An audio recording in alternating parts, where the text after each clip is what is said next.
I was 1,000 miles away in Denver when my phone buzzed against the polished mahogany conference table, the vibration sharp enough to cut through the noise of a room full of executives. Motion detected. Living room. I didn't hesitate. I didn't apologize. I opened the app expecting to see a delivery driver drop a box by the door, or maybe sunlight shifting across the floor. Instead, I saw my parents, Sandra and Steven, standing in the center of my private sanctuary, with a stranger holding a clipboard. A contractor. Not maintenance. Not repair. This was planning. My mother wasn't watering my herbs or checking on anything they owned. She was holding a tape measure against the glass wall of my hydroponic garden, the one space in the world I built for peace.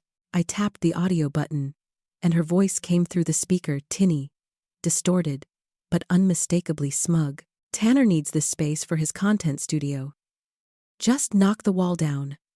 Morgan won't make a scene, she'll just accept it. She said it with the casual confidence of someone rearranging furniture in a house she paid for, as if my work, my sanctuary, my home, existed to be reallocated whenever her golden child needed more room for his fantasies. She was right about one thing: I wouldn't make a scene. Scenes are loud, chaotic, emotional. Scenes are temporary. I wasn't interested in temporary. I was interested in something permanent. I didn't feel rage yet, not the explosive kind. What I felt was colder, quieter, a tightening deep in my chest, like a door clicking shut. A part of me had always known they would cross a line eventually. I just didn't expect them to bulldoze it.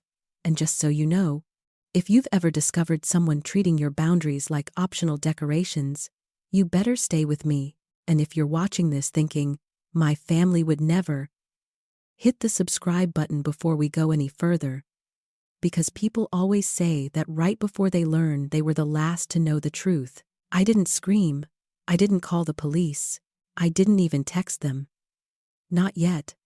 That would have been a temporary bandage on a wound that had been festering for years. What I needed wasn't a bandage. It was a full surgical removal. I closed the security feed and opened my travel app. My fingers moved before my mind caught up.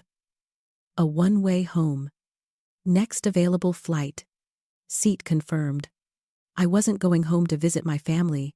I was going home to dismantle an illusion. And before I move on, let me ask you something. Have you ever felt that shift inside you where fear turns into clarity? Where you stop asking, why are they doing this to me? And start thinking, why did I allow it for so long? Drop a comment and tell me if you've ever hit that point. Because if you have, you already know exactly where this is going. The flight from Denver to Seattle was 3 hours. I didn't spend a single minute crying, panicking, or mourning the relationship I wished I had with my parents. That version of me was gone the second my mother lifted that tape measure. I spent the entire flight working. I bought the Wi-Fi package and opened my laptop. It was time for an autopsy. I created a new folder on my desktop and named it the ledger. Not family finances. Not loans. Not helping Tanner. The ledger. Cold. Precise. Final. I started dragging files in. Bank transfers. Venmo receipts. Text threads. Signed. Loan agreements that were never honored. Every financial favor I'd told myself was temporary. Every payment I'd convinced myself was generosity. Every rescue disguised as love. And if you're listening right now thinking, maybe she shouldn't have helped so much, let me stop you. Anyone who has ever been the family scapegoat, the emotional workhorse, the designated saver, knows exactly how this happens. And if you don't know that feeling, good. Subscribe anyway. You'll learn something before someone tries it on you. The spreadsheet populated, rows filling, numbers adding themselves like a confession. There was the $4,000 for his podcast equipment that he abandoned when he realized editing was too hard. $7,000 for the drop shipping business that never shipped a single box. $10,000 for the car down payment, because apparently, reliable transportation was the only thing standing between him and success. I added up the final number, $115,000. That wasn't support. That wasn't help. That wasn't family. That was embezzlement in slow motion. And here's the part that might hit you in the gut. I didn't feel angry at Tanner. Not then. I felt angry at myself. For letting this pattern stretch 5 years long. For thinking I could buy my way into being valued. And listen, if this is already cutting close to home, don't you dare click away. People like us never get the ending we deserve because we're trained to flinch, to back down, to give up our space. Not today. Stay till the end. You need this story more than you realize. I stared out the plane window as the clouds drifted beneath us. For years, I treated my family like a charity case, convinced that my success was their safety net, and that my money was the only thing tethering us together. But the truth was sharp and bitter. I wasn't a daughter to them. I was an asset, a resource, a line item they felt entitled to siphon from whenever the golden child fell short. I closed the spreadsheet and reached for my phone. There was one person who had tried to warn me. Haley, Tanner's fiancée. 3 missed calls yesterday. 3 voicemails, her voice breathless and strained. I had brushed it off at the time, buried in meetings. Now I understood the urgency. I typed. I saw the security feed. I know what they're doing.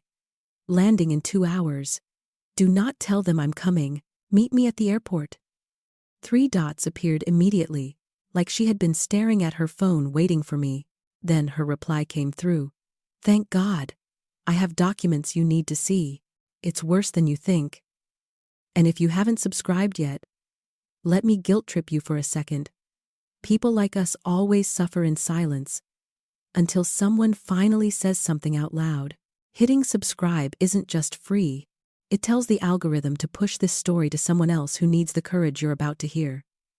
If you scroll past instead, at least drop a comment explaining why you won't subscribe. Be honest, I want to understand your logic. I turned off my phone and leaned back in my seat. The anger wasn't hot anymore.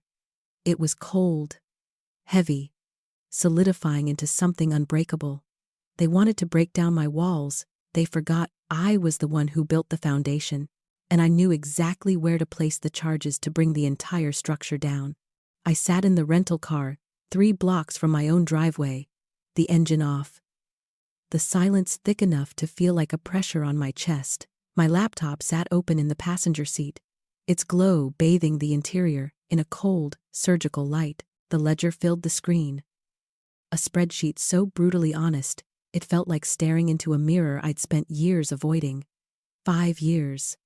$115,000, spread across transfers so small they seemed harmless when they happened. And debts so large they felt like emergencies I was morally obligated to solve. It hit me then, harder than anything in the past 24 hours. This wasn't financial support. This wasn't generosity. This wasn't love. It was a slow bleed, a quiet draining. A methodical extraction of everything I had built for myself. And if you're listening to this thinking, why didn't she stop earlier? Then, you're the lucky one. You've never been groomed from childhood to earn affection through usefulness. You've never been taught that love appears when you pay for it and disappears when you hesitate. You've never been conditioned to flinch at the idea of saying no. If you have been conditioned like that, if any part of this sounds like home, drop a comment right now saying, I know this feeling. You'd be surprised how many strangers understand your pain better than your family ever did. I closed the spreadsheet and looked up the street. My house stood there. My house lit up like a festival. Music thumping from inside. Silhouettes moving past the windows. But it wasn't the activity that made my stomach twist. It was the violation. They were inside. They were comfortable. They were laughing. They were celebrating a future they built on the assumption that I would never fight back. And here's the part people never talk about. The moment you realize your family doesn't fear losing you, they fear losing access to you. That revelation alone can break a person, or it can remake them. I chose the second. I closed my eyes and pictured the one space in the world that had never demanded anything from me. My hydroponic garden. The sunroom I had converted myself, the room that hummed softly with water pumps and smelled like mint and basil and peace. The one place where I didn't feel watched, compared, criticized, or drained. A sanctuary built by my hands, with my money, with my time, with my research. A sanctuary they saw as wasted space. They wanted to knock it down and replace it with ring lights, green screens, and whatever empty noise Tanner needed to feel like somebody.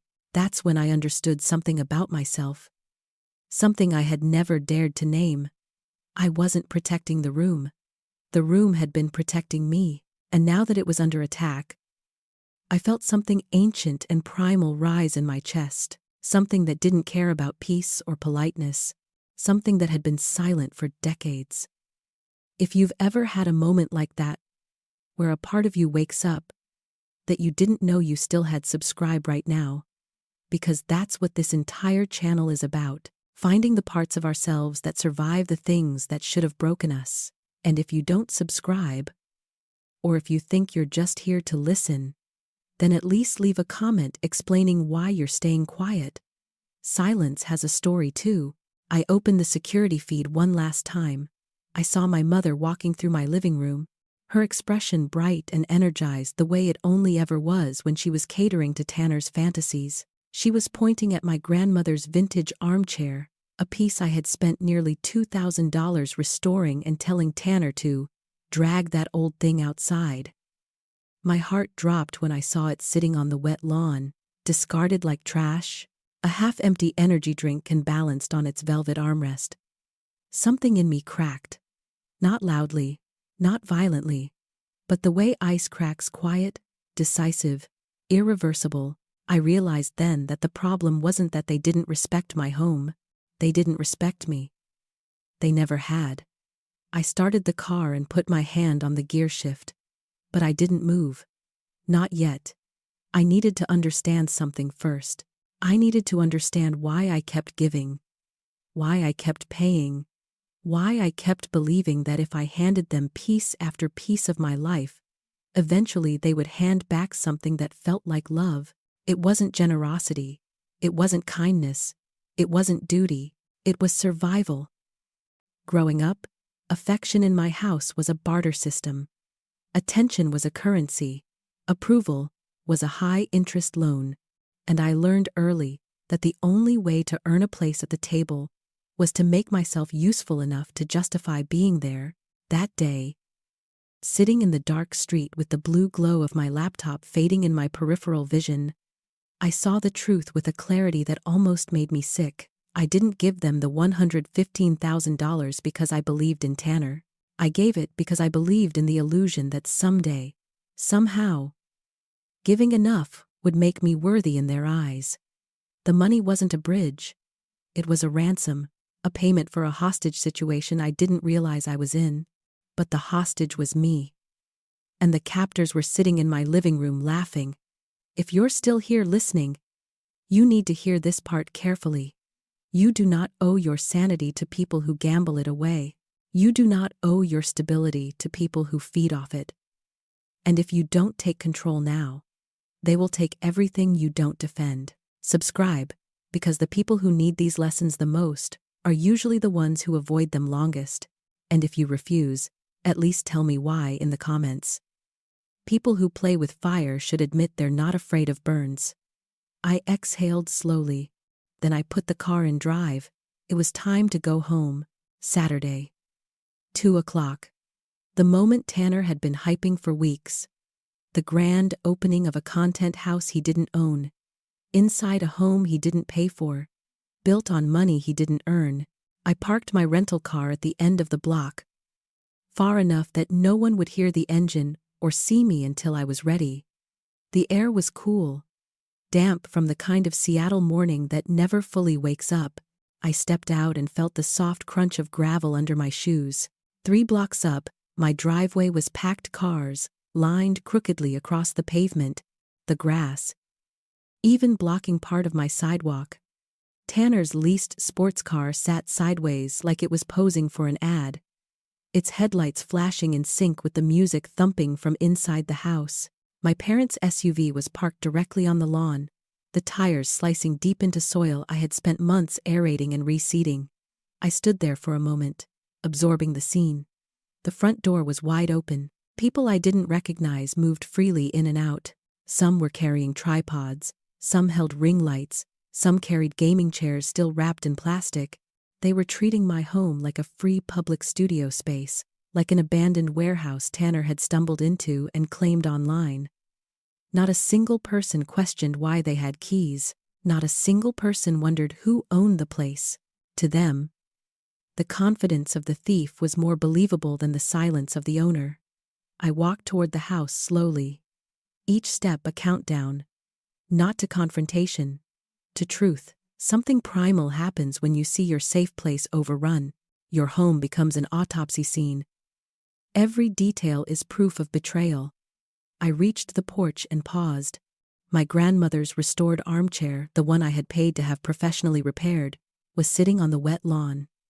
The velvet fabric was damp, the wood legs sinking into the mud. An energy drink can was still perched on the armrest, like someone had used it as a cup holder.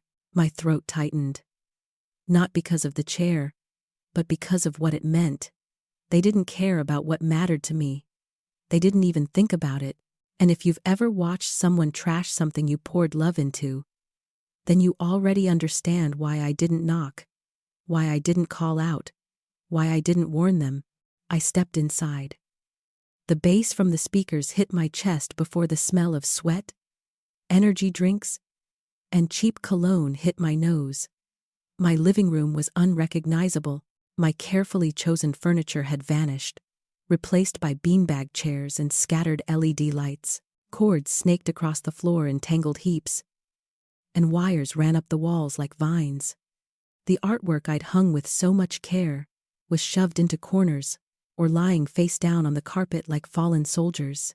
Two boys I'd never seen before were dragging a massive green screen across the hallway while debating where the lighting would pop the most. My mother stood in the center of the chaos, directing them like she was running a TV set. She looked more alive than I'd seen her in years. No, turn it toward the window," she said, waving her hands impatiently. "The lighting needs to be perfect for the stream. We want his face to glow." I stepped forward. The floorboard creaked beneath me. She turned and froze. Her entire face dropped from animated delight to something sour, almost offended. "Morgan," she said, blinking rapidly as though trying to erase me. "What are you doing here? I thought you were in Denver until Tuesday." "I came back early," I said, my voice level and calm. "Wanted to see the renovations." She flinched. Then her irritation washed back in like a tide. "Don't start," she said sharply. "We're just rearranging a few things for Tanner's big event. You should be happy for him. He's finally making it." "Making it?" I repeated. "By knocking down my walls?" She scoffed. Actually scoffed. "It's just a wall, Morgan. And those plants?" She waved her hand dismissively, like the hours I'd spent tending my garden meant nothing. Honestly, the whole room was a waste of space. "Tanner needs a creative area. You need to loosen up. You're always so uptight." If you're listening, and you've ever had someone minimize the things that matter to you, then you know that kind of sentence doesn't hit, it detonates. Drop a comment saying, "I felt that." It lets others know they're not crazy for hurting. I walked past her, deeper into the house. My pulse wasn't racing. My breathing was steady. The calm wasn't peace, it was focus. The kind of focus people get right before they do something irreversible. Tanner stood in the center of the living room in front of a ring light the size of a tractor tire, holding his phone up as he streamed to his audience. "Yo, what is up, guys? Welcome to the crib. We are live from the new HQ." He spun in a slow circle, showing off the destruction like it was a mansion makeover. "This is where the magic happens. We got the crypto charts, the gaming setup, the studio." He stopped when he saw me, As if my existence glitched his script, his smile faltered for half a second before he slapped it back on. Yo, look who it is. Special guest appearance. He jogged toward me, swinging an arm out to pull me into the frame. My sister Morgan just flew in to celebrate the launch. Say hi to the stream, Morgan. I stepped back out of reach. The comments were pouring across his phone screen, thousands of viewers watching live. Perfect. I'm not here to celebrate, I said, locking eyes with the camera lens. I'm here to evict you. Tanner laughed. It cracked in the middle, sharp and nervous. Classic Morgan, always joking. Guys, she's hilarious. I'm not joking, I said, and the sound of my voice steady, quiet, absolute cut through the room like a blade. If you're still watching this and you're not subscribed yet, do it now, because what comes next is exactly why people stay silent for years and why you can't afford to. And if you refuse, at least tell me in the comments why you think you're immune to betrayals like this. I've answered every objection people make. You're not the exception. You just haven't been hit yet. The room shifted when I said those words. Not physically, emotionally. The temperature seemed to drop. The music suddenly too loud. The ring light too bright. The air too thin. Tanner's smile collapsed, like it had never belonged to him in the first place. He blinked rapidly, eyes darting between me and the camera, still streaming to thousands. Morgan, he muttered through clenched teeth. Not right now. But I was already reaching into my bag. This, I said, pulling out a crisp folder, is a cease and desist. His expression flickered, unsure whether to play it off or panic. I didn't give him the chance to pick. And this, I lifted the thick stack of documents, is the ledger. His face went gray. My father appeared from the kitchen like he'd been summoned by tension. Morgan, he snapped, his voice too loud, too angry, too rehearsed. Stop this. You're embarrassing him. Good, I said. He should feel embarrassed. The live stream comments were flying faster now, exploding across his screen like fireworks of digital judgment. I could see phrases flash by. What's happening? Is this real? She said evict. But I ignored them. My audience wasn't his fans. My audience was the truth. Tanner lunged forward suddenly, reaching for the phone to end the stream. But in his frantic movement, his grip slipped. The phone clattered onto the hardwood floor. Landing screen up, the stream kept running. Thousands of people watching the unraveling in real time. Perfect. I lifted the first page. August 12th, I said. $4,000 for podcast equipment. I held up the paper, so the camera caught it. You never recorded a single episode. Tanner's mouth opened, closed, opened again. No words came out. I grabbed the second sheet. September 15th, $7,000 for a business license. A business that does not exist. My mother stepped forward, her face red, her hands shaking. Stop it, Morgan. You're ruining his big moment. I turned to her slowly. He's ruining my property. He trespassed. He destroyed my things. He stole from me for 5 years. He needed help, she snapped. You have more money than he does. I stared at her. And that makes stealing okay? She didn't answer. She didn't need to. The silence was the answer. I pulled out the third page. January 4th. $10,000 for a car down payment. Where's the car, Tanner? He swallowed hard. But before he could speak, before he could invent a lie or shape a narrative, I leaned down and picked up his phone. I held it to the camera. For everyone watching, my name is Morgan. I own this house. Tanner doesn't live here. He broke in while I was out of town, and my parents helped him. He is not a rising influencer. He is a liability funded by $115,000 of my hard-earned money. Gasps around the room. The camera crew boys whispered urgently. One of them actually lowered his ring light, as if witnessing a solar eclipse. Turn off the stream, Tanner hissed. Please, Morgan, just turn it off. Why? I asked. Don't you want your fans to see the real you? His mouth trembled. He looked 12 again.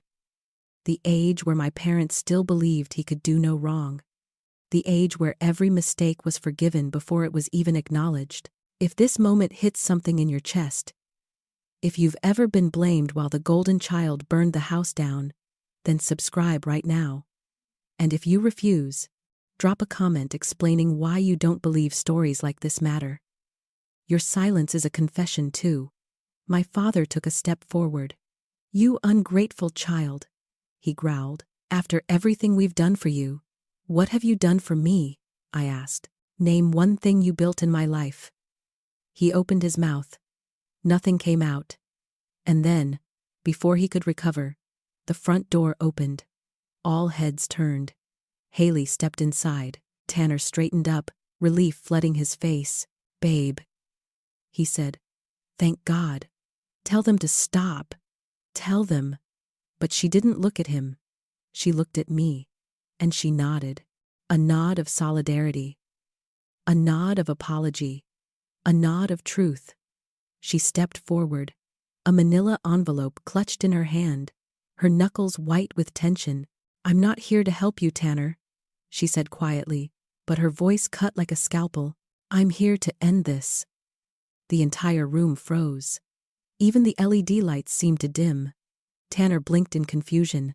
End what? He laughed, strained and desperate. Not now. Seriously, not now. Now, Haley said. She opened the envelope and pulled out a document. It was thick, formal, government-level formal. She held it up for my parents and the camera. This, she said, is the lease agreement for Tanner's new car, the one he told everyone he bought with crypto gains. Tanner's entire body went rigid. Where did you get that? He whispered. From the glove box, she said. But here's the part you should all see. She pointed to the bottom of the page. The co-signer's signature. My mother squinted. That says Morgan. Exactly, Haley said. He forged her signature. I felt the world tilt. The breath left my lungs. Fraud was one thing. Identity theft was another. You forged my name, I said, barely above a whisper. You stole my identity. It was just a cosign, Tanner yelled. I was going to make the payments. It's part of the brand. My father looked horrified, not because Tanner had committed a crime, but because it was now undeniable. Tanner, he choked out, tell me you didn't. Tanner's silence was the confirmation. If you're still watching and not subscribed, do it now, because this is where people usually stop the story out of fear. You need to hear the rest, and if you're too scared to subscribe, comment and admit it. Fear is honest. Denial is not. But Haley wasn't done. I could see it in her posture, the slight tremble in her hand, the controlled breath. The kind of courage that never comes easily but comes all at once when something inside you finally snaps. She reached back into the manila envelope and pulled out 2 more sheets of paper, holding them like evidence bags at a crime scene. There's more, she said. And this time, she didn't look at Tanner. She looked at my parents, slowly, deliberately. My mother stiffened. My father's jaw tightened. Sandra! Stephen, Haley said softly. Do you know you have 3 credit cards in your names that were opened 6 months ago? My mother blinked, confused, almost offended. No, we don't, she snapped. We only have 1 card for emergencies. We don't open new accounts without, not anymore. Haley cut in gently. Tanner opened them. Silence. Not the kind that fills a room. The kind that empties one. He used your social security numbers, Haley continued. All 3 cards are maxed out. $40,000 total. None of the payments have been made. The accounts are in default. My father pulled his phone from his pocket, hands trembling. A notification pinged, credit monitoring alert. He tapped it open, face shifting from disbelief to horror. This "This can't be right," he whispered. "I didn't authorize." "He did," Haley said. My parents looked at Tanner, really looked at him. For the first time in years, maybe the first time ever, they saw him without the golden light they'd wrapped him in his entire life. They saw their son not as a prodigy, not as a misunderstood genius, not as a victim of circumstance, but as someone who had eaten them alive, financially and emotionally, while they smiled and called it love. "You stole from us," my father whispered, his voice cracking. "After everything we gave you, after we mortgaged the house for your legal fees, you stole from us." Tanner backed away, shaking his head violently. "I was going to pay it back once the crypto course took off. You guys just don't get how business works. You have to spend money to." "That's not business," I said. "That's predation." He glared at me with watery, desperate eyes. "You don't understand anything." "I understand this," I said, stepping forward so he couldn't look away. "You bankrupted your own parents. You stole my identity. You tried to destroy my home. You've been building a brand on money that isn't yours, talent you don't have, and lies you can't maintain." His mouth opened to argue, but no sound came out, only a wet, broken inhale. I turned toward my parents. My mother looked devastated, hands trembling against her chest. My father looked like a man witnessing the collapse of a lifetime of denial. "Get out," I said. "All of you." My mother shook her head. "Morgan. Please, he didn't mean—" "He did," I said. "He meant every bit of it. And you helped him." "We didn't know," she cried. "We had no idea." "You didn't want to know." The words came out calm, steady, terrifyingly certain. "You saw every red flag, every lie, every missing payment, every failure. And you waved him through like he was royalty. You protected him from consequences so thoroughly that you taught him consequences didn't exist. You taught him he could take and take and take, because you would always blame someone else, usually me." My father flinched. "Good. He needed to." My mother wiped tears from her cheeks. "We were just trying to help him succeed," she whispered. "No," I said. "You were trying to keep the fantasy alive. You chose him. Over everything. Over your finances. Over your future. Over your dignity. Over me. And if you're listening right now, if you've ever been the forgotten child while someone else was treated like royalty type, I see myself in the comments. Not for me, for someone else who will read it and feel a little less alone. And if you haven't subscribed yet, do it now. Because this part of the story, most people never get to say it out loud, and hearing someone else say it might be the only thing that stops you from repeating your own version of this nightmare. Tanner's crew had gone completely silent. Someone had even turned off the music. The ring light hummed softly, a spotlight over a crime scene of emotional wreckage. Then I saw it, the shift. The same cold clarity I had felt on the plane now appearing on Tanner's face. He wasn't ashamed. He wasn't sorry. He wasn't scared of what he'd done. He was scared of being exposed. He lunged again for the phone. But this time, I stepped on it lightly, with the heel of my shoe. It didn't break. But it stayed exactly where it was, screen up, stream still rolling. "Get out," I said again. And my voice was so calm it chilled the room. My mother reached for me, her voice breaking. "Morgan, please. We can fix this. We can fix all of it." "No," I said. "You can't fix what you refuse to see." And for the first time in my life, I watched my parents understand something painful, something permanent. I was done. I wasn't the fixer anymore. I wasn't the safety net. I wasn't the silent one. I wasn't the shadow. I wasn't the backup plan. I was the owner of this house, the owner of my life, and the owner of every truth they had buried to protect the sun who had just burned them to the ground. They didn't move when I told them to get out. Not my parents. Not Tanner. Not even the strangers frozen in the corners with their cameras lowered and their mouths hanging open. It was like the entire room was suspended in one long exhale, waiting to see who would break first. It wasn't going to be me. I pulled out my phone and dialed. Calmly, slowly, precisely. Seattle Police, I said to dispatch. I have trespassers in my home. They are refusing to leave. My mother gasped like I had stabbed her. Morgan, stop this. You can't call the police on your own brother. Watch me, I said, and ended the call. Tanner stepped forward, hands shaking. Are you serious right now? You're doing this because I borrowed some money? I laughed, once, quietly, because the absurdity nearly knocked the breath from my lungs. You didn't borrow money. Borrowing requires permission. Borrowing requires intention to repay. Borrowing requires consent. What you did was theft. I was going to fix everything once the channel blew up, he shouted. Once the sponsorships came in. You can't build a brand on lies, I said.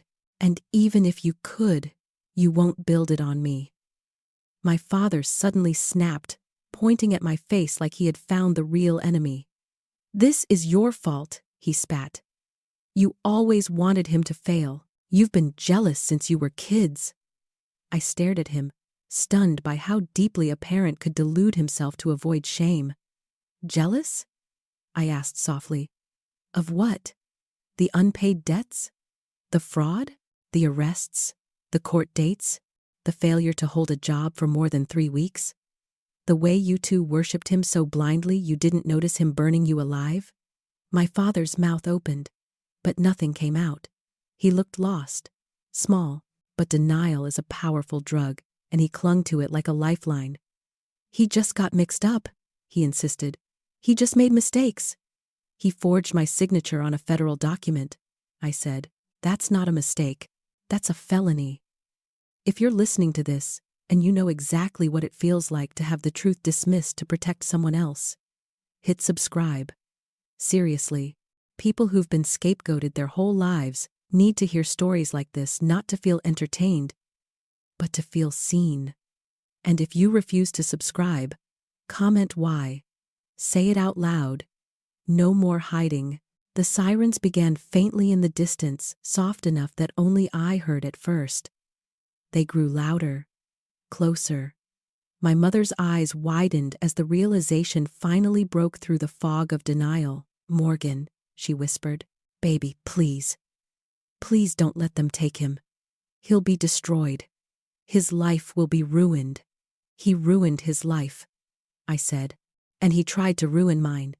The knock on the door was firm. Authority in physical form. 2 officers stepped inside, their eyes scanning the chaos, the ring lights, the strangers, the tension, my parents' stricken faces, Tanner trembling like a child caught backstage after sneaking into a performance he wasn't invited to. Ma'am? One officer said to me, You reported trespassers? Yes, I said. These people entered my home without permission. I have security footage. I handed them the USB drive, the most orderly object in the entire room. The officer nodded. We'll speak to them. And then, Haley, brave beyond measure, stepped forward with the envelope still clutched in her hand.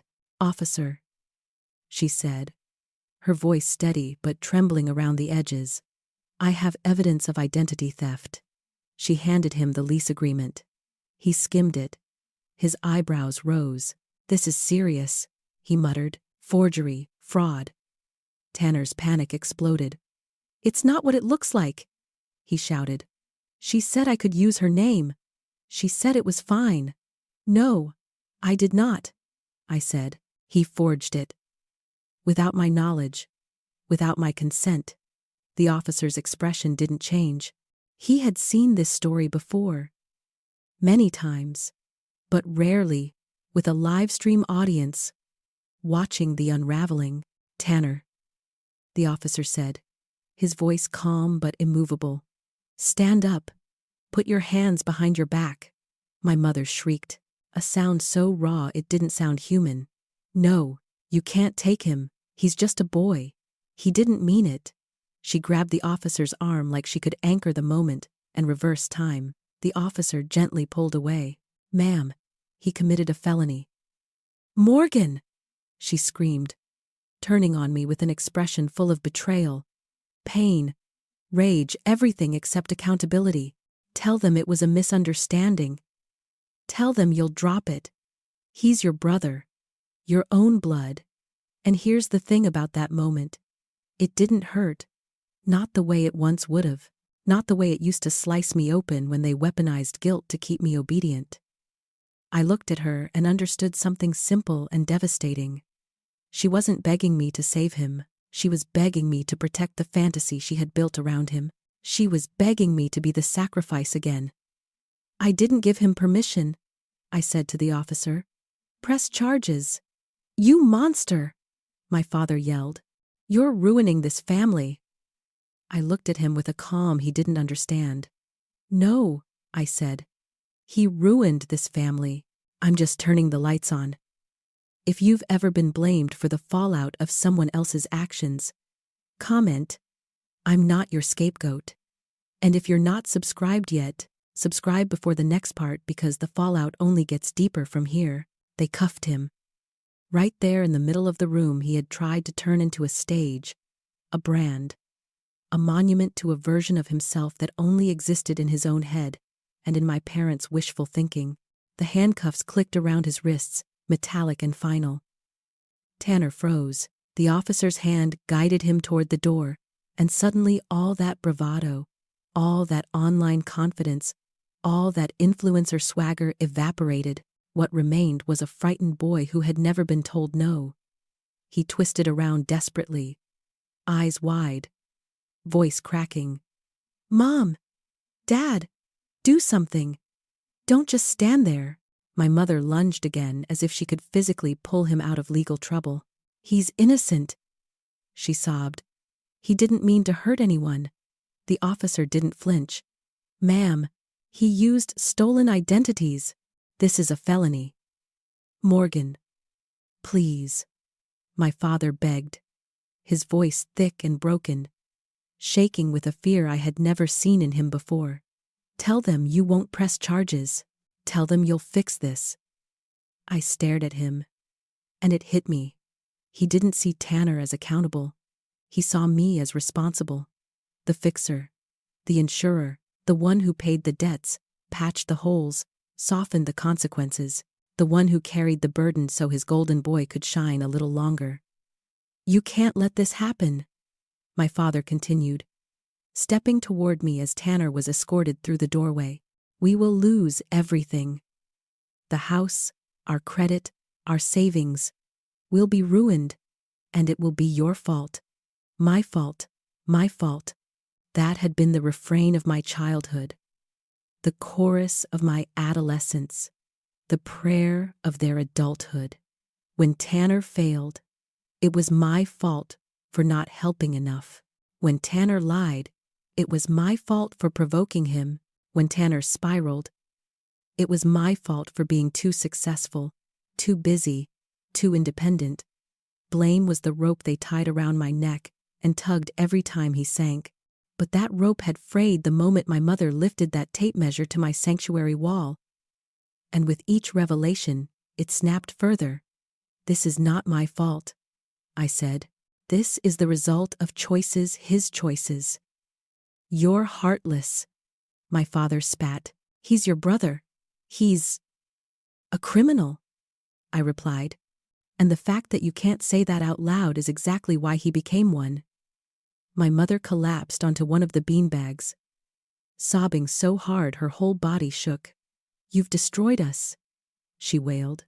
You've destroyed this family. Why would you do this to us? I almost laughed, not out of amusement, out of shock at the audacity. I didn't open those credit cards, I said.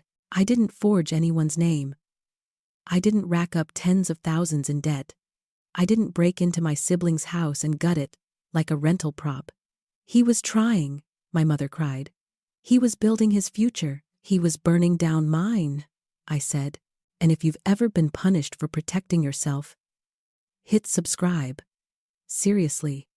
It tells the algorithm to show this story to someone else who needs to hear that self-defense is not cruelty, and if you're too angry to subscribe, then comment why. Use your voice. That's what this story is for. The officers led Tanner down the walkway. Camera kids filmed from the sidewalk without meaning to. Tanner's face crumbled as he turned back toward the house one last time. "Morgan!" he shouted. "Please, please. I'll fix it. I'll pay you back. I'll do anything." He wouldn't, and we both knew it. I didn't say a word. The door closed behind him as the police car swallowed him from view. My parents remained inside, two people who had built their identities around protecting their son at any cost, now staring at the ruins of the life they thought they controlled. My mother wiped her face with trembling hands. "Morgan," she whispered, "you don't understand what you've done. We needed him. You needed him to be someone he isn't," I said, "and you needed me to pay for that fantasy." "We were just trying to help him," my father said, his voice thin. "Help him?" I turned slowly toward him. "You didn't help him. You handicapped him. You protected him from reality so thoroughly that he no longer knows it exists." For the first time, I watched them sit with that truth. Really sit with it. It changed them. Just slightly. Just enough. But denial is stubborn. And people will grab onto self-preservation long before they reach accountability.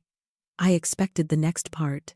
I knew it was coming even before the words came out. "You owe us," my father said, barely audible. "If we lose the house because of this, it'll be your fault. You should have stopped him sooner. You should have protected the family." There it was, the final grasp at control, the last attempt to make me carry the burden they had spent decades assigning to me. "No," I said. For the first time in my life, I protected myself. If you know exactly how heavy that sentence feels, leave a comment saying, "I choose me." Someone needs to read it. My parents stared at me like they were trying to recognize someone they had never seen before. And maybe they were, because the daughter who existed to serve them, she died the moment they measured my sanctuary wall with a tape measure. The woman standing in front of them now had nothing left to give, nothing left to lose, nothing left to pretend. The silence stretched between us, thick and irreversible. The power dynamic had shifted, the narrative had collapsed. And for the first time in 3 decades, they realized something they had never considered. I wasn't afraid of them anymore. They stood there in the ruins of the fantasy they had protected for decades. And for the first time I watched my parents look small. Not physically but emotionally, like two people who had suddenly been stripped of the script they'd rehearsed their entire lives, the one where Tanner was the sun, and I was the satellite orbiting quietly in the dark. My father sank into one of the beanbags that had replaced my furniture, the sight so out of place it almost felt like a metaphor. Here was a man who had always positioned himself as the authority, now collapsing into a cheap, sagging cushion meant for teenagers recording reaction videos. My mother sat beside him, her hands trembling, her face blotchy from crying, and then, in a whisper so fragile it barely sounded human, she said, "We're going to lose everything." I didn't respond. I let the words hang there because they weren't directed at me. Not truly. They were confessions to themselves.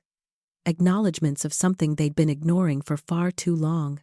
"We'll lose the house," she continued, her voice cracking. "We'll lose our credit, our savings, everything we've built. We can't pay back those credit cards. We can't fix this." My father looked up at me with eyes full of accusation, fear, and entitlement all at once. "This is your brother we're talking about," he said, as though that alone erased years of boundaries, debts, and betrayals. Families don't abandon each other in times like this. Families fix things.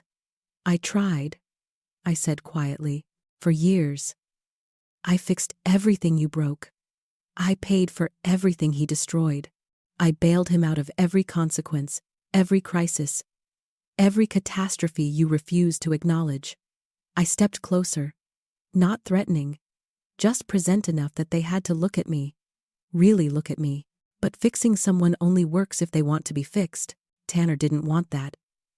Tanner wanted immunity. My mother shook her head violently. He just struggled. He had dreams. He had delusions, I corrected. And you fed them. The silence that followed wasn't just quiet, it was a vacuum, a collapse of years of denial folding in on itself. Then it happened. The pivot, the twist of self-preservation that always surfaced in them when reality tried to break through. Morgan, my father said, his voice low, almost trembling. You have the money. You can help us. You can pay off the debt. You can stop the foreclosure. You can save this family. I stared at him, stunned not by the request, but by how quickly they defaulted to it. Even now, even in the aftermath of betrayal so obvious it could be seen from space, they still saw me as the safety net, the solution, the wallet, the fixer. No, I said, just one word, but it felt like a fault line cracking open. My mother covered her face like she'd been physically struck. How can you say that to us? We're your parents. You're supposed to take care of us when things fall apart. I exhaled slowly, and when I spoke, my voice didn't shake. I have taken care of you. And him. I took care of everyone until I was bleeding emotionally and financially. And the moment I stopped bleeding for you, you gutted my home to give him a content studio. My father flinched. We thought you'd understand, he whispered. We thought you'd be proud. Proud. Proud of the demolition of my sanctuary. Proud of the theft. Proud of being treated like a spare part. You were never proud of me, I said. Not once. Not for my career. Not for my home. Not for my independence. You weren't proud of the daughter who built her life from the ground up. You were proud of the son who pretended he had. If you're still listening, and you've ever watched someone praise a failure while ignoring your success, hit subscribe. Trust me, it's not for me. It's for you, because voices like yours deserve to be amplified, and stories like this don't get told enough. Then at least leave a comment explaining why you're staying silent.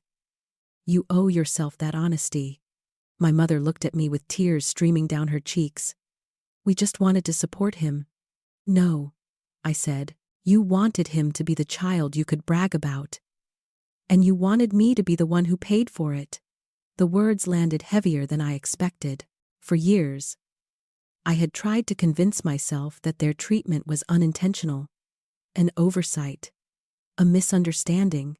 But standing in the wreckage, I realized something chilling. It was intentional, not the destruction itself, but the blindness. They were committed to not seeing me. They were invested in pretending their golden child was gold, even as he corroded everything he touched. And then came the inevitable collapse, the emotional manipulation sharpened into a spear. If you don't help us, my father whispered, we could become homeless. That word, homeless, the one they thought would break me, guilt me, activate the old pattern where I swooped in and saved them. But something inside me had changed permanently. You won't be homeless, I said calmly. You'll have to downsize, rebuild, budget, make payments, things normal adults do. You'll survive. How can you be so cruel? My mother asked, her lip trembling. Cruel? I repeated. I'm not the one who stole identities. I'm not the one who forged signatures. I'm not the one who broke into a house that wasn't mine. I'm not the one who dragged a family heirloom onto the lawn to make room for a green screen. I looked around at the wreckage. This isn't cruelty, this is consequence. If you know what it feels like to be called cruel simply for enforcing boundaries, comment. Boundaries aren't cruelty. Someone needs to read it. Someone who's too scared to say no in their own life. My parents stared at me. Desperate. Hollow. Devastated not just by their son's actions but by the loss of control over me. The one person who had always filled the gaps, solved the crises, and cleaned the messes. They were watching a new version of me emerge in real time, and they didn't know how to survive without the old one. "We can't do this without you," my mother whispered.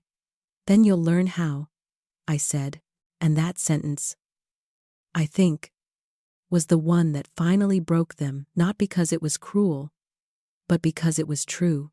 The silence that followed my words felt like it had weight, like it pressed down on the room, flattening whatever remnants of the familiar roles we had all played for years. My father looked at me the way someone looks at a stranger wearing a loved one's face.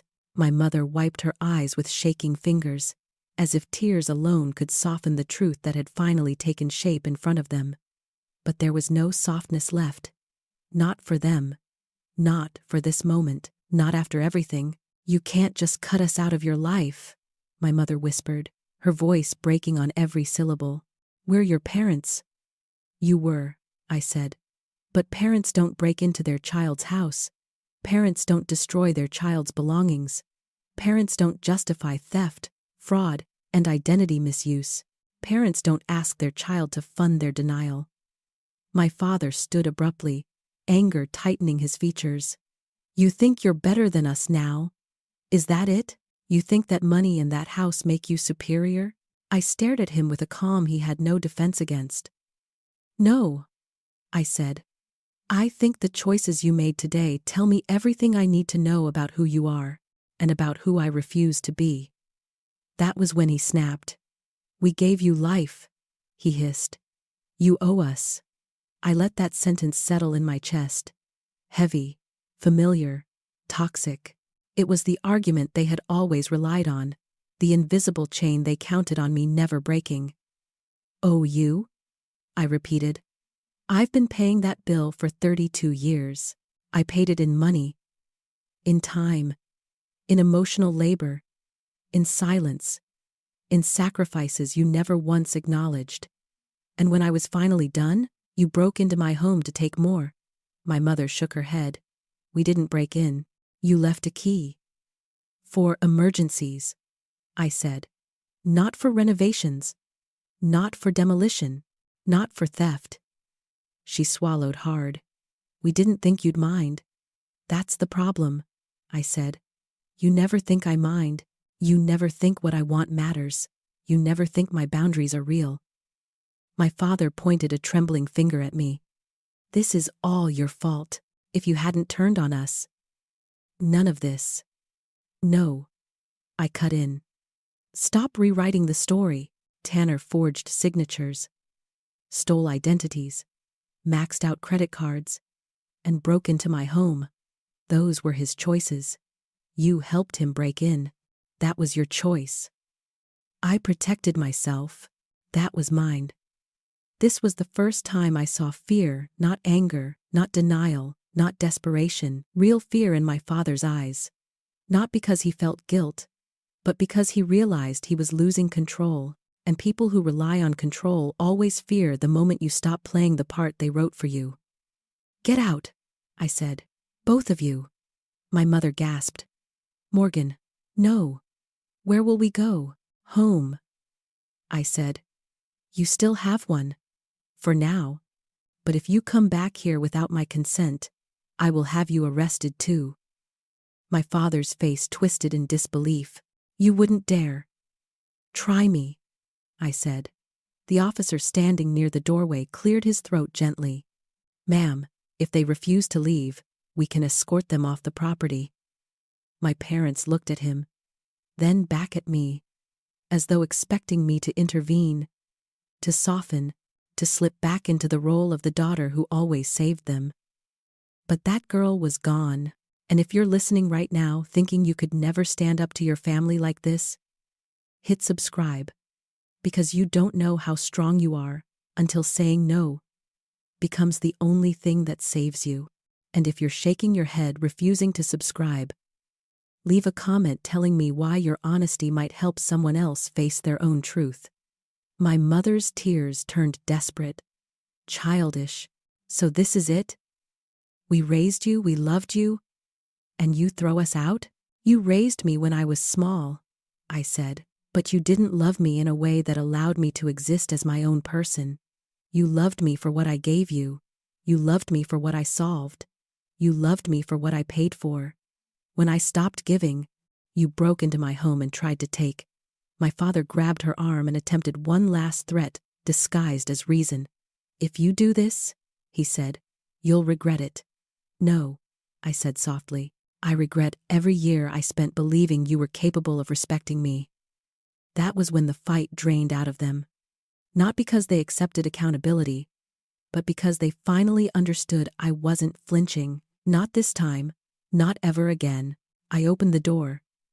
"Leave," I said. They hesitated. They searched my face for weakness, for guilt, for one crack in my resolve they could pry open with emotional manipulation. They found none. They walked out slowly, each step heavy with a mix of confusion, fear, and disbelief.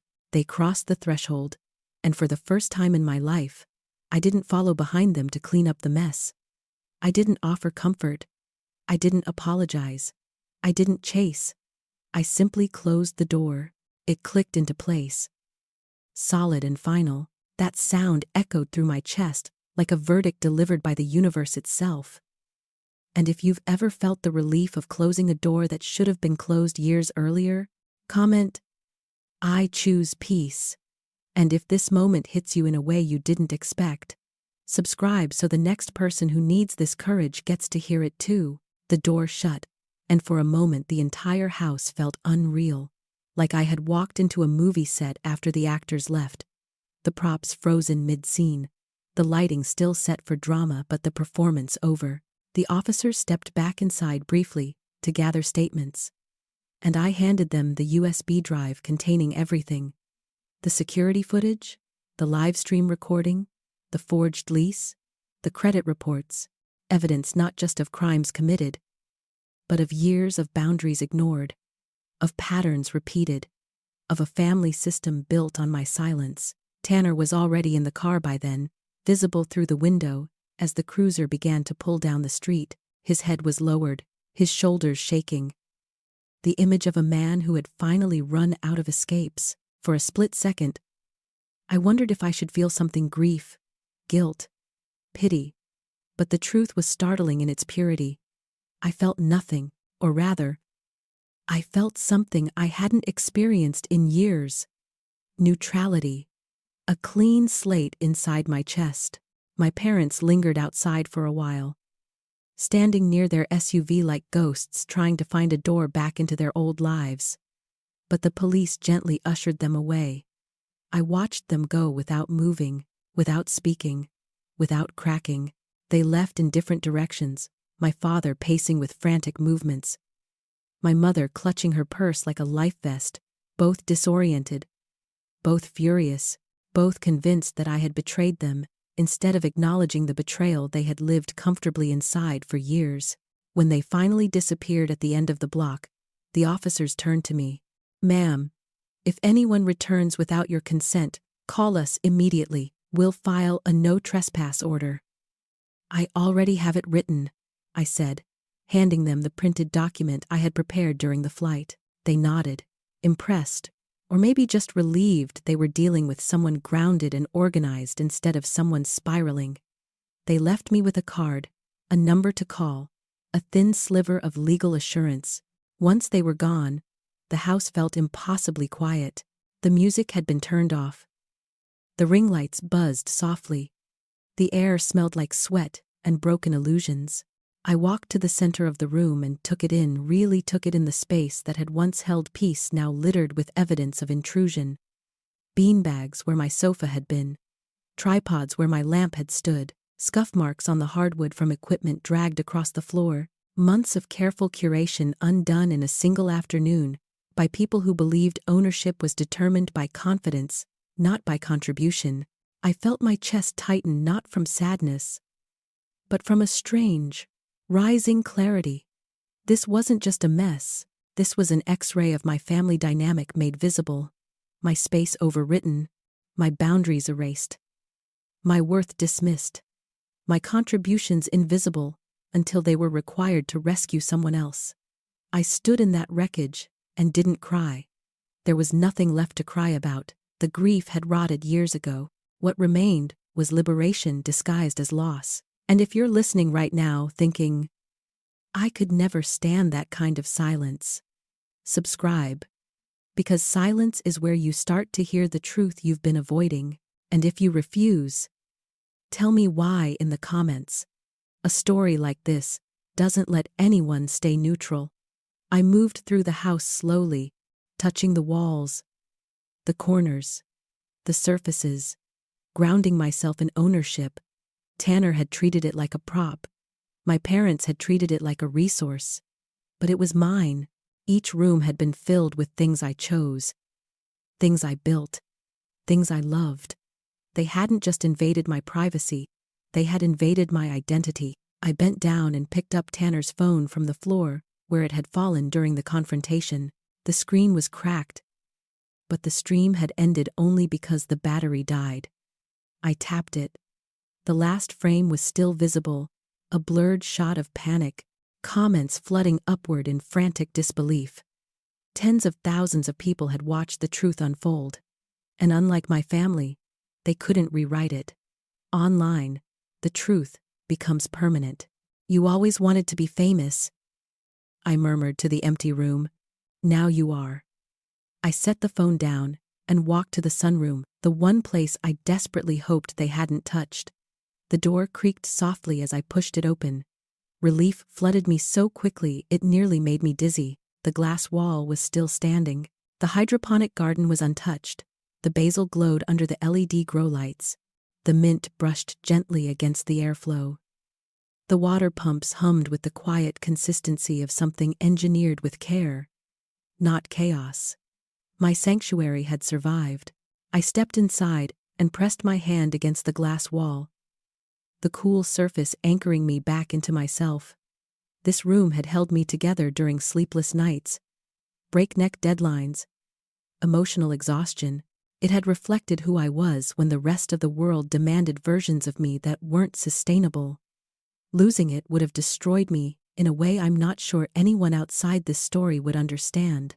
But it was safe, and that safety was the first moment in the entire day where something inside me unclenched. If you've ever protected one small corner of your life like it was the last piece of your sanity, comment, "My sanctuary matters."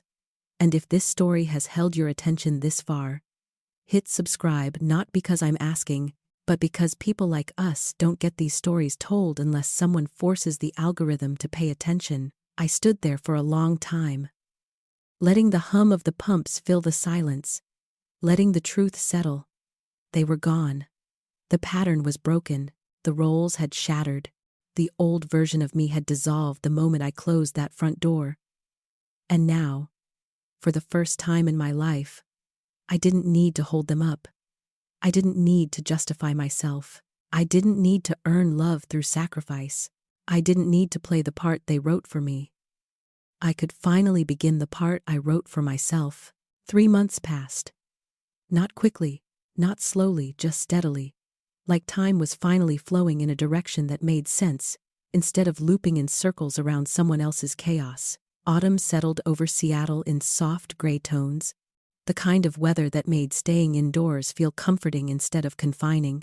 My hydroponic garden thrived in the cool months, the basil so thick it brushed the glass, the mint releasing a clean fragrance every time the airflow shifted, the tomatoes ripening in clusters that looked like they belonged in a catalog.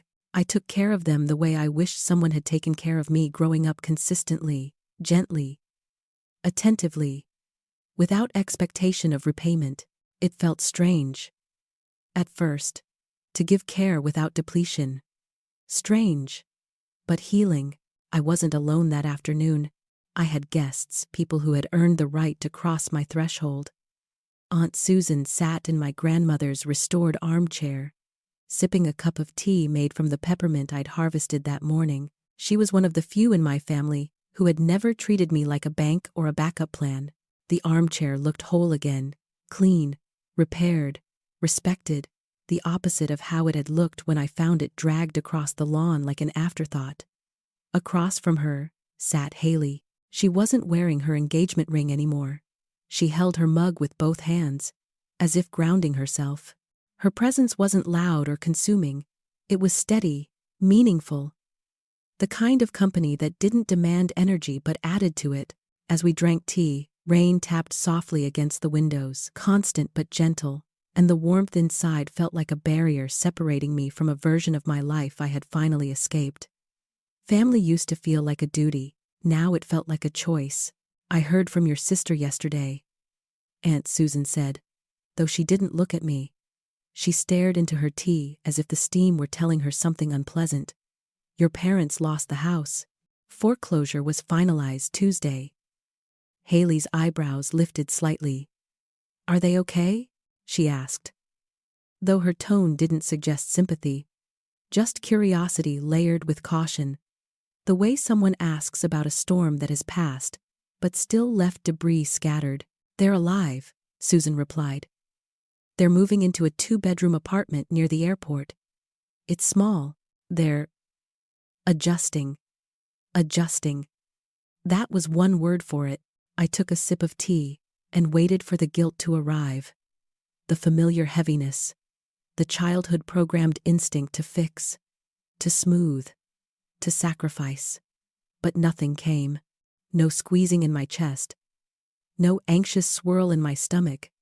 Just warmth. Just clarity. Just the taste of peppermint and the quiet hum of my garden. It was the first time I realized that I had broken free entirely. "They're still paying for Tanner's lawyer," Susan continued. "And they're still telling people you ruined their retirement." Haley glanced at me, cautious. "I'm sorry," she said quietly. "I know that must sting." "It didn't. Not anymore. Let them talk," I said simply. "They need a villain to make sense of what happened. If blaming me helps them sleep in the bed they made, they can have that.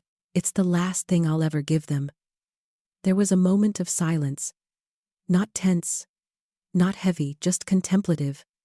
The kind of silence that exists only in places where you don't have to perform. Haley looked toward the hydroponic garden, the glass glowing softly with the LED lights. "I didn't realize how much it meant to you until I saw what they were going to do to it." "It meant everything," I said. "It still does." I walked over to the tomato vines. A single yellow leaf clung stubbornly near the base of a healthy stem, draining nutrients from the fruit above. I snipped it away with a pair of shears, watching it fall into my hand, a small, weightless thing that had demanded more from the plant than it gave. Dead. Unnecessary. Refusing to let go until I intervened. For years, my family had been that leaf, clinging, draining, decaying while demanding life from me. Cutting them off was not cruelty. It was survival. "I changed my number this morning," I said, dropping the leaf into the compost bin. "They can't reach me anymore." Haley smiled. Not the bright, polite smile she used to wear around Tanner, but a real one. Soft and exhausted and genuine. "Good," she said. "Peace suits you, Morgan." "It does," I replied. And it was true. My home felt different now, not threatened, not invaded, not borrowed in someone else's name. It was mine. Truly mine. No ring lights, no shouting, no borrowed dreams masquerading as destiny, just the quiet hum of water pumps, the scent of basil and mint, the warmth of a safe room filled with people who actually saw me. I wasn't the invisible bank anymore. I wasn't the emotional punching bag. I wasn't the last resort savior. I was the gardener, and my garden was finally free of weeds. If you've ever had to prune someone out of your life for your own survival, comment, "I choose myself." And if you've made it this far and still haven't subscribed, do it now, not out of obligation, but because someone else needs to see this and realize they're not weak for letting go. They're wise for it. Later that evening, after Susan and Haley left, and the house settled into that soft, steady quiet I had almost forgotten how to appreciate, I stood alone in my hydroponic garden, the place my parents once called wasted space. the place Tanner wanted to bulldoze. The place that held every piece of me they never bothered to understand. The LEDs cast a warm, gentle glow across the leaves, and the hum of the pumps felt like a heartbeat I could finally trust. My sanctuary, my proof that life grows when it's given the conditions it deserves. Outside, rain whispered against the windows, the city blurred in streaks of gray, but inside everything was sharp, intentional, alive. I traced my fingers along the basil stems, their scent rising in soft waves. Clean and bright. This room had survived the invasion. And so had I. People talk about healing like it's a sunrise, sudden, warm, illuminating. But it isn't. Healing feels more like this. Standing alone in a room that used to be your escape, realizing it has become your home, recognizing that silence is no longer frightening but freeing, feeling the weight of other people's expectations fall away, like leaves you no longer have to pretend are part of you. I had spent years watering relationships that were already dead, hoping that if I gave enough, if I sacrificed enough, if I stayed quiet enough, something would bloom. But dead branches don't bloom, they rot, they spread, they drain. And you don't save a plant by feeding the decay. You save it by cutting the decay away. For 32 years, I thought family was a duty, a debt, a chain. Now I knew the truth. Family is a choice. Family is whoever does not set fire to the places you build to survive. Family is whoever does not demand you shrink so they can feel bigger. Family is whoever stands with you when truth becomes uncomfortable. Biology makes people relatives, but respect makes them family. And the absence of respect? That reveals everything. My phone buzzed once on the counter, a notification from a new number I did recognize. Haley. Just checking on you. Proud of you. Here if you need anything. I smiled, because it wasn't a message asking for anything. No demands, no guilt, just presence. I typed back. Doing better than ever. Thank you. When I set the phone down again, I felt lighter. Not because everything was fixed, but because I had finally stopped fixing things that were never mine to hold. The kettle whistled softly in the kitchen, steam starting to rise from the spout. I poured myself another cup of peppermint tea, sharp, bright, clean, and carried it back to the garden. I breathed in the warmth, breathed out the weight.